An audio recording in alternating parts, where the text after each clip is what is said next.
Hey everybody, Crimson Red here. And Blumann. Ooh, hey Blumann. Hey Crimson. How's it going? Oh, you know, it's going. And we are introducing you guys to a brand new show on the channel. What are we calling it? Black Eye Brawl. Oh shit. Yeah, it's getting real. Now, okay, let's just get this out. My name is also Steven in real life, and Blumann, what's your name? Do I have to tell them?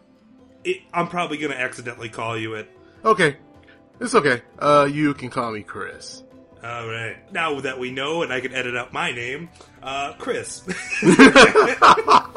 So, Black Eye Brawl. Basically, the premise of the show is we set up a topic to discuss for a quick half hour, and that's really about it. Feel free to join in and leave your comments and let us know what you think about the topics at hand. Love to hear what you got to say. Yeah, I don't have to tell the YouTube audience to comment, Chris. Aw. I was called an abortion because I couldn't figure out a puzzle in Brothers. Oh, well, maybe you shouldn't live. Oh, but what are we talking about today, Chris? We're going to talk about the state of gaming as of now. What's going on in the gaming industry and what sort of trends we're seeing today. Ooh, and what is now? Oh, January 2014. We're in the future. Eat your heart out, Marty McFly. We got one more year to our hoverboards. State of Gaming 2014 of January. You know, let's talk about the string of crappy products that have been released. let's start there. I think it's a good spot. Oh yeah, I think it's fair. I mean, 2013 was right with just basically big name publishers putting out broken ass products and then apologizing about it. Yeah, you pay $60 not for an apology, but for a game. Oh man, I bought SimCity a while ago and I was like totally stoked for it, and then I couldn't play it. I pre-ordered it with all these packages and whatnot, and I couldn't play it for like 2 weeks, and then when I got into it, it was a shit game. But it wasn't bad, it was just, okay, SimCity is not a bad game. I think the online component is where they fucked up. I don't think you know what that word bad means then. Okay, it's not a fundamentally bad product. It's just not, no, it wasn't. It wasn't fundamentally bad. It just was, they promised something for their online components and they didn't deliver on it. It's the same thing with Battlefield 4. I don't think it's a bad product. I think they just screwed the pooch in getting it out soon for like the Xbox One and the PlayStation 4. And then all of a sudden you get the game and it's like, hey guys, grenades don't work, but we're working on it. You know? here's a rock. Just pretend. You can't reload, but we're working on it. You know, be that as it may, you see these huge companies buying up all these smaller indie companies, and you expect a lot more. You expect bang for your buck, but as you just said, you can't even get a grenade to work. But I'm sorry, I just picture someone throwing a grenade at another soldier, then hitting him in the face, and did this motherfucker just throw a grenade at me? Fucking noob, doesn't he realize it'll work? Oh. But yeah, even still, we even have slightly smaller companies. The guys who made the Aliens game, Colonial Marines. There you go, right there. That's a prime example of trash, man. Okay, Aliens is a special sort of trash. Well, no, I mean, like, it's fucking repugnant for a game. Like, I may be the abortion to YouTube, but Aliens is an abortion to my consoles. But it had like such a shitty development cycle. That game, you knew it was going to be garbage. It was just how bad could it be? Like SimCity and Battlefield especially, they're decent brands, you know what I mean? Like, they're not known for releasing crap, and then this is such a shitty trend. It's like, I mean, there's even a game called, oh, I snapped in the mic, I apologize.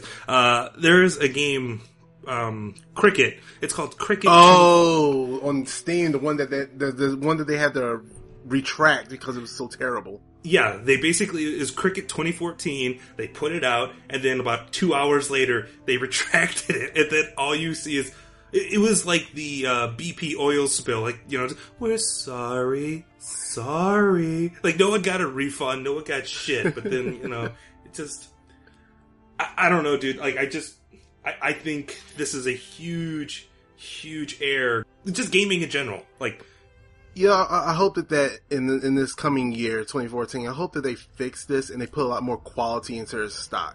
I'm a little hopeful with some of the new titles that are coming out, but then there are some other titles that leave me with a little less hope. Like, how many Call of Duties have we seen now? Was it like Call of Duty 305? What? 304. Let's have a little respect for the Call of Duty brand. Excuse me. Yeah. Call of Duty, we just don't care. Why did you stop talking out your ass, Chris? Let's just focus. But anyway, in this coming year, I mean, there are some great titles coming up, right?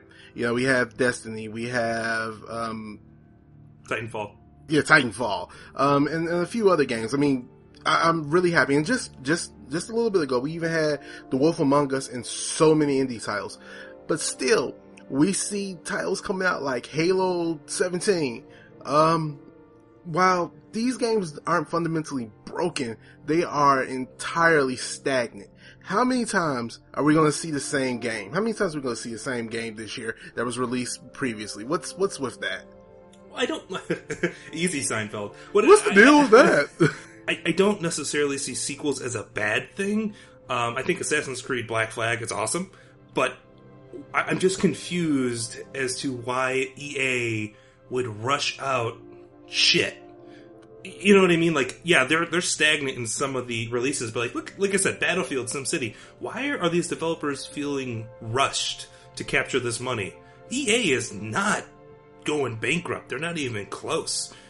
Why can't they pull a Blizzard and just sit on a game for like 3 years? 3 years? How long has WoW been going on, man? No, I meant more like, you know, like, or Valve, like, when are we getting Half-Life 3? Like, they just sit on the development time and then release a product and it's really good, opposed to, you know... No, I get you. I think that's the difference between the actual gaming company and a gaming factory. And I think EA definitely falls into that sort of niche of we're just making a product to get money versus we're making a product because we like making this product, so we're going to do what we love to get money. It's kind of one of those, we've crossed that line. And to take it a step further, even with some of the titles that EA has done, let's look at other companies like Infinity Ward, Activision, even if you include Activision Blizzard, if you include Diablo, which I completely think was a cash grab.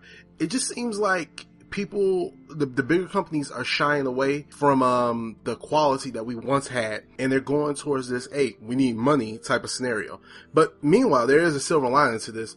We do have these indie games and these smaller companies that are coming forth and taking advantage, you know, releasing greater quality games. And Telltale, while it's a sizable one, relatively, it's way smaller than any of these other companies. And I'm actually kind of happy with what they're doing.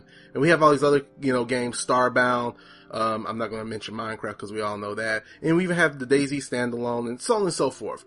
And those actually make me pretty happy, you know? I'm sorry, Minecraft? I'm sorry, I know it's old.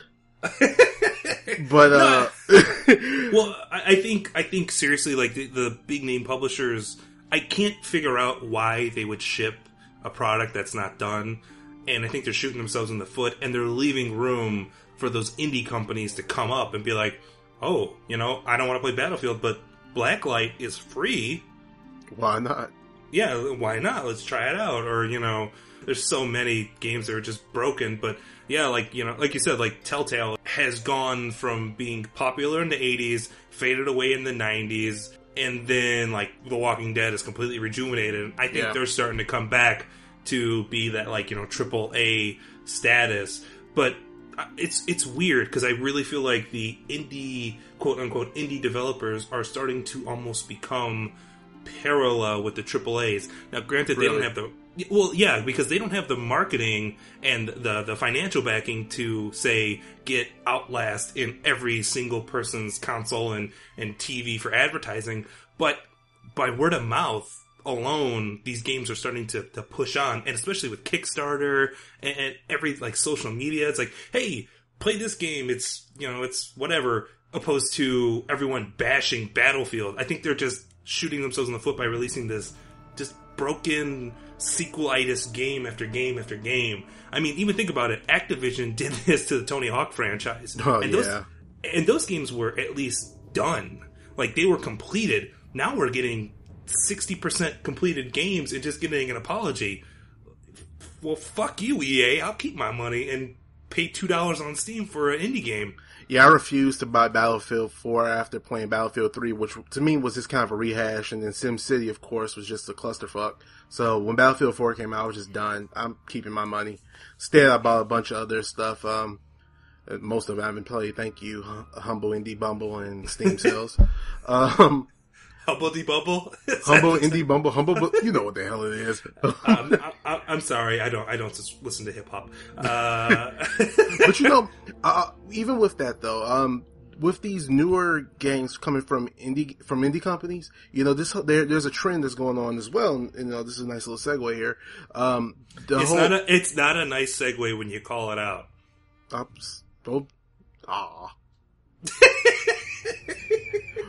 Even with these new indie games, there's a new trend coming along, and that's the whole early access thing. Now, I, for one, am a fan of this. When you can play a game while they're building it from the alpha phase, where it's just barely playable, and you can grow with it. DayZ, standalone for that, is a prime example of it. The game's clearly broken. I mean, zombies are going through walls and whatnot, but they don't have to subscribe to any sort of mass production company to tell them what to do. They can just do what they want and actually produce a game without catering to stockholders or other entities that might, have the axe above their head, so to speak.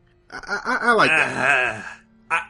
See, to me, I think early access is probably one of the worst things to happen in 2013 to games in general. I think I get the exact opposite feeling. Maybe I'm not as optimistic as you, but I feel like you're saying like, oh yeah, I trust if I give these guys my $30 that they're going to make the best game possible because they're excited. Whereas I'm the exact opposite. I'm like, okay, is this guy trying to scam me? Did he steal like a picture from Rage? Like, yeah, we're making a new game. Check this out.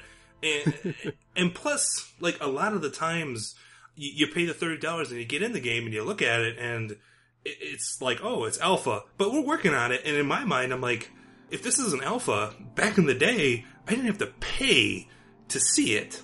The flip side is these companies, they're giving you access without having the resources behind them of a massive company. So but what's the point of early access if the game fucking doesn't work? Well, they're trying to get resources to build the game. I mean, why not just ask me for money? Why give me early access to something that doesn't even work? Well, that gives you something. I mean, a lot of people die and kill to get into alphas and betas. They want this early access. Before, the whole American thing of I want this now has become I want this before now. And that's the way of giving it.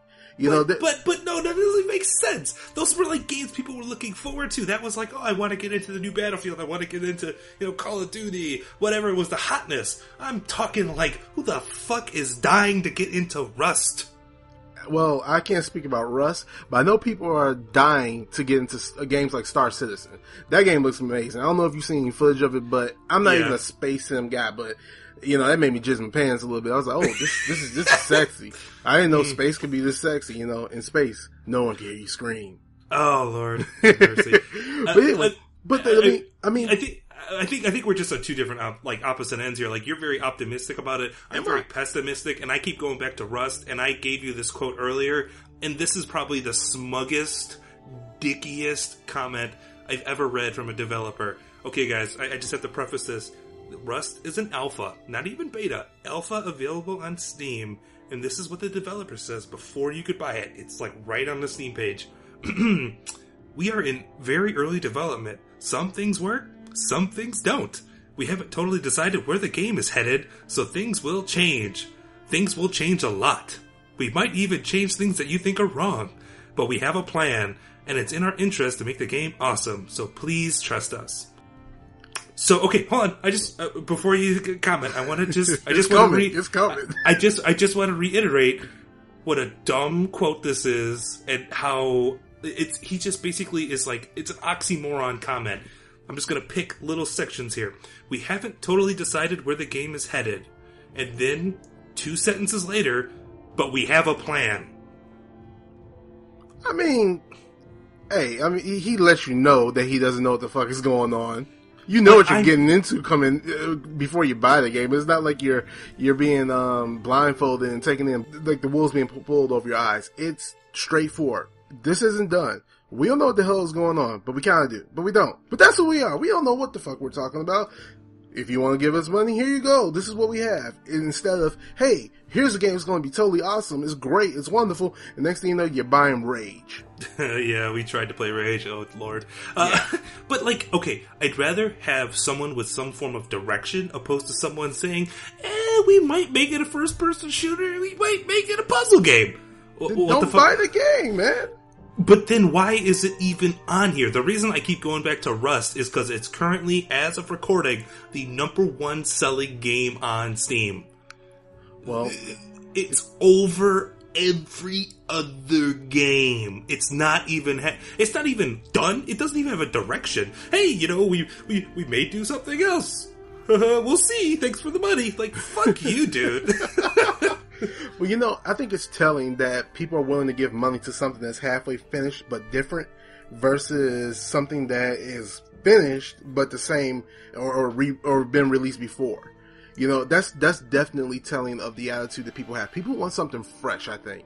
They want something new. And even if that new comes at a price of being incomplete, it's still at least new. And that's what people want. They want the flavor of freshness. Not the rehashes and HD remixes and re-releases and cheap cash-ins from mobile to console. Thank you, Angry Birds. $40, really.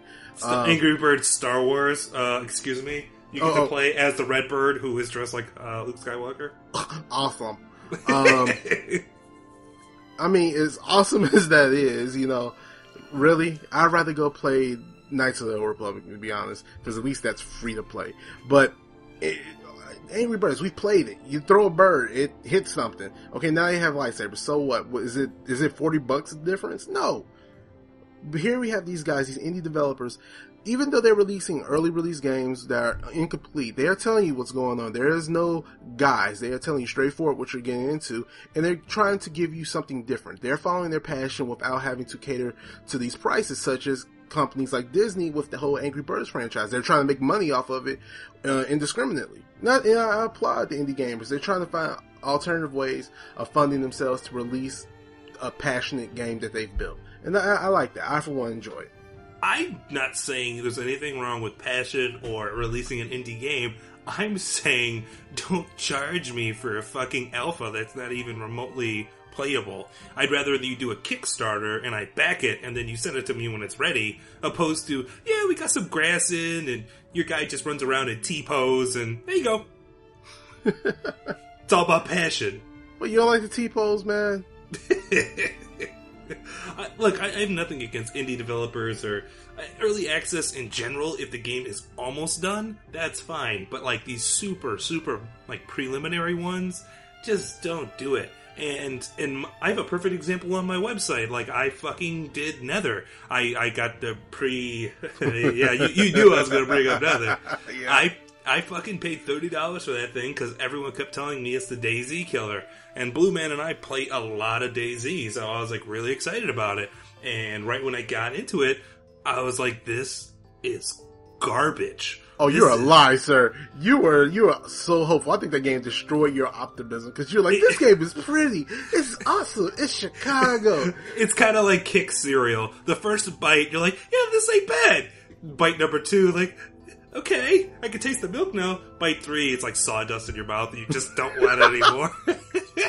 I played Nether and yeah, I had a big smile on my face and then played it again and like, yeah, it doesn't really feel well and for some reason weapons and stuff are floating around. And like, I created a video and I didn't want to say I bashed it for an hour, but I just kind of pointed out like, hey, if you're a survival game, why is this floating and why is this here and why is this here? And was that fair? Probably not. The game's not out. I wasn't reviewing a final product, but it did have a negative effect on people backing it because you are showing a product that's not ready to be shown. It's like showing a sketch of a final masterpiece like painting and people are talking shit about it. Well, it's not done. And I think indie publishers are shooting themselves in the foot by releasing shit that's not done. Well, at least they're releasing shit. At least they're releasing shit. It could be worse. It could be something. It could be like the consoles that are coming out. It could be like the Wii U, man. Yeah. Well, no one talks about the Wii U.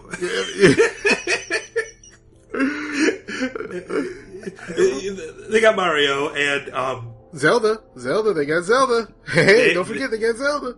They have seriously, like, they have Wonderful 101, Super Mario 3D World, and this year they're going to have the new Smash Brothers. And besides that, it's like you could literally see tumbleweeds flowing past the screen when you plug it in. There's this new Alien game, Alien Isolation, and it looks. I'm cautiously optimistic for it. It looks pretty good so far. I like the concept, survival horror. One alien and just you on the ship. You have to get the fuck out, and it's not shoot them up like the other ones. But anyway, this new game is coming out, and they're like, yeah, we're going to release it on PC, PS4, Xbox One, and not the Wii U. Like, in bold letters and everything.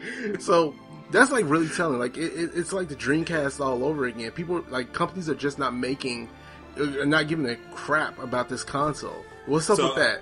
So I guess we're transitioning over to the Wii U, huh? You know what? I guess we are. All right. Well, hold on. Let's put our final thoughts on a couple of these other trends, and then we'll move on to the Wii U, because I think neither one of us are Nintendo fans. So yeah, early access games, we went over that. Large publishers.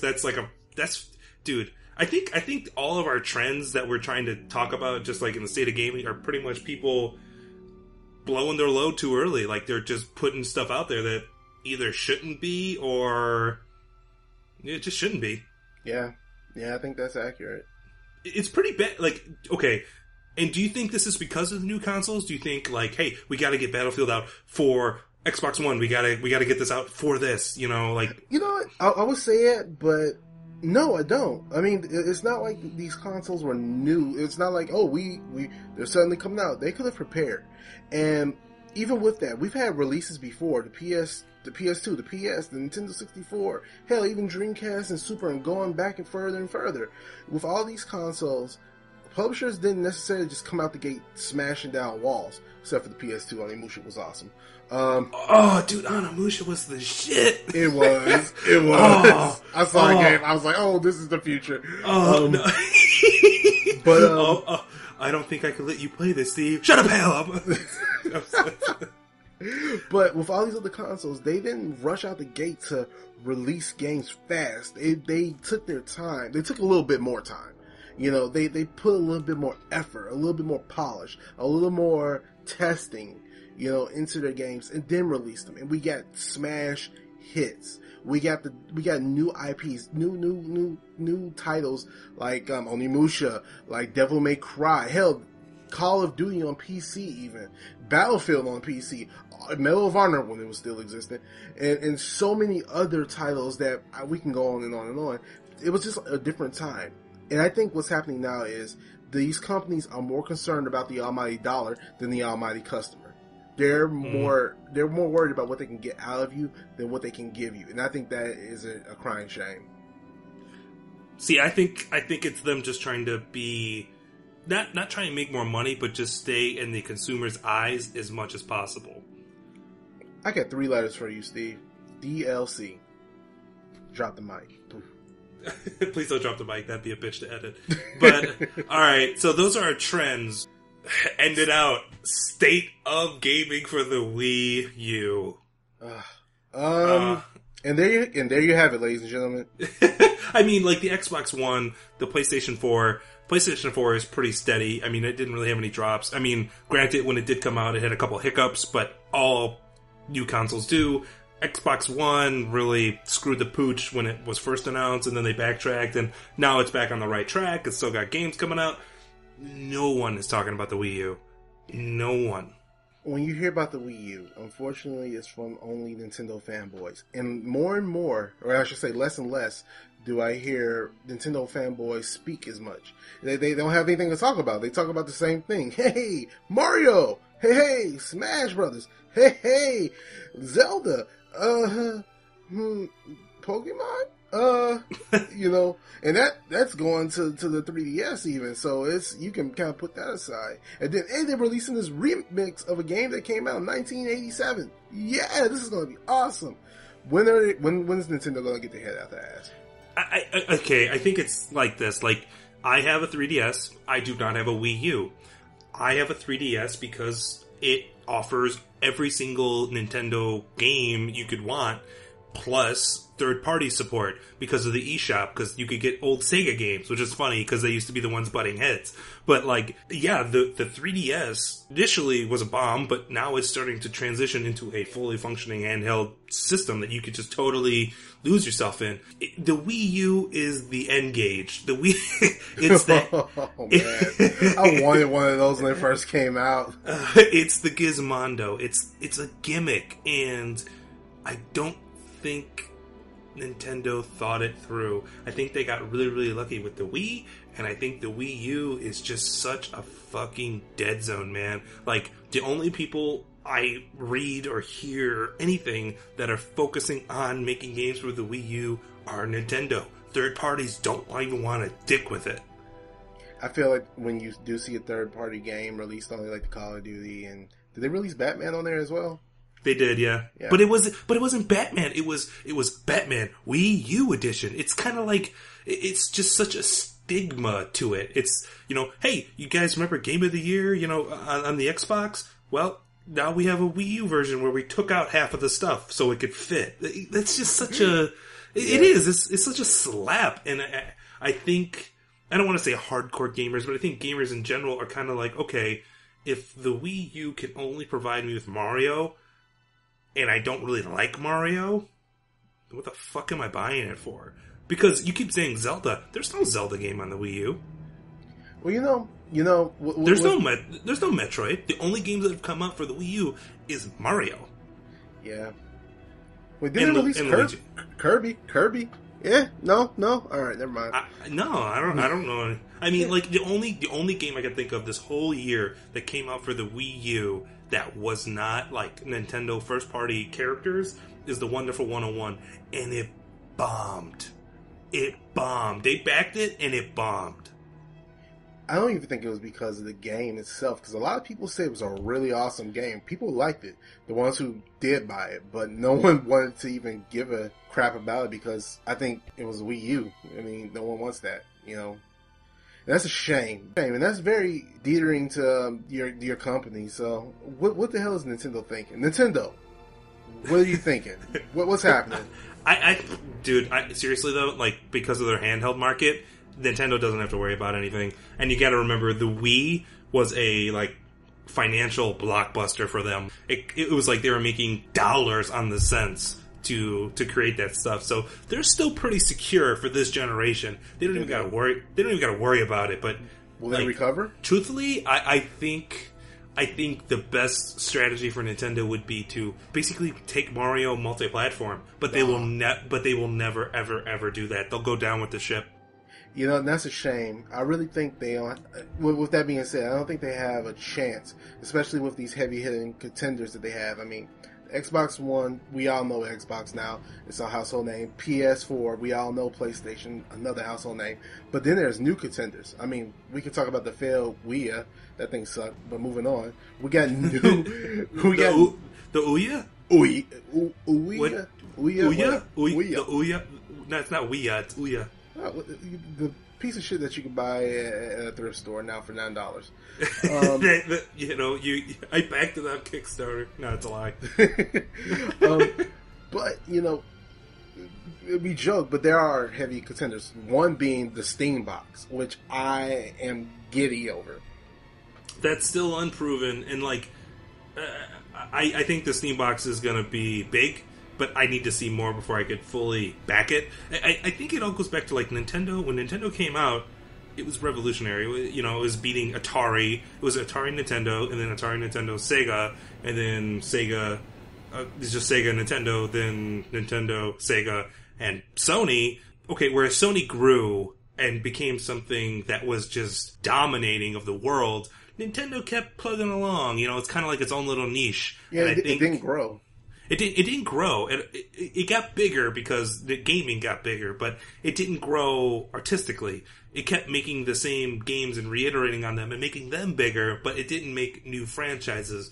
Whereas you look at Sony and it's like, what's Sony's mascot? Well, there's so friggin' many, and a Nintendo, their mascots are all based on like the same 6 games. And I know people be like, oh, well, look at Smash Brothers, look at all those characters. Half the roster from Smash Brothers is from Mario. And the other half is like Donkey Kong and Zelda. Like, you know what I mean? Don't forget the Wii Fit trainer. I actually think that's pretty cool, I'm not gonna lie. But you know, even still, with stuff like the Steam box being released, I think that console will change things, change for the better. I think that's more of a future. A platform that's open to our living rooms, that's bringing in not just one company or a few companies or one platform. It's kind of mixing them all together like we've always wanted. You know, and it's going to be right in your living room. It's going to be more accessible. It's already more powerful than all the other new consoles that have been released. So, I don't know. I think it's a good look. It's one of the few things that has me looking forward to the future. Considering the trends that we've seen already, you know, these crappy, broken products that have been released, the lack of originality from big developers, and even some of the early access faults that we're seeing, I do think that there is a glimmer of hope, a silver lining to this dark cloud of crappiness in the future. And I'm just trying to stay hopeful. I'm just hoping that we can get something, and I look forward to the funeral of Nintendo. I'll just say it. Fuck. I mean, like, I don't think the state of gaming is anywhere negative. I just think there are certain aspects to it that are negative. I think big publishers, EA, Capcom, Activision, need to get their heads out of their asses a little bit. You know, and I think early access is just terrible. I can't stress enough. I think it's terrible. But there is hope. I mean, with new consoles, always is revitalization, and let's see what they do with the hardware. And, you know, at E3 this year, there were so many new IPs coming out, like, you know, Watch Dogs and Rise and all these different IPs, and I was just so excited to see something new. You know, opposed to Halo 9 or, you know, Assassin's Creed. This time you play as a space marine who's wearing an eye patch. Like, oh god, who gives a fuck anymore? So, but yeah, like, I am really hopeful for that. I'm really just, I'm excited. I'm excited for 2014. I just think we need to basically get these old habits taken care of. We gotta stop taking smack. We gotta stand up. We have to rise. Oh my god. But I think that wraps up the first Black Eye Brawl. What do you think? I think that'll do it. Well, I'd like to thank you guys for listening.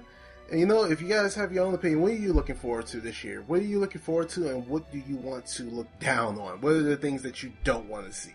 What things do you want to disappear in this upcoming year? So leave us a message and let us know. And thanks again. Absolutely. And also, in the comment section, what do you guys want us to talk about? Let us know. We'll create a show, post it, and, I don't know, fucking rock on. Classy. Last of Us is an amazing game. Oh. You know what? I think the state of gaming's okay, because that game made me feel good. Oh, are you gonna... Take it easy, guys.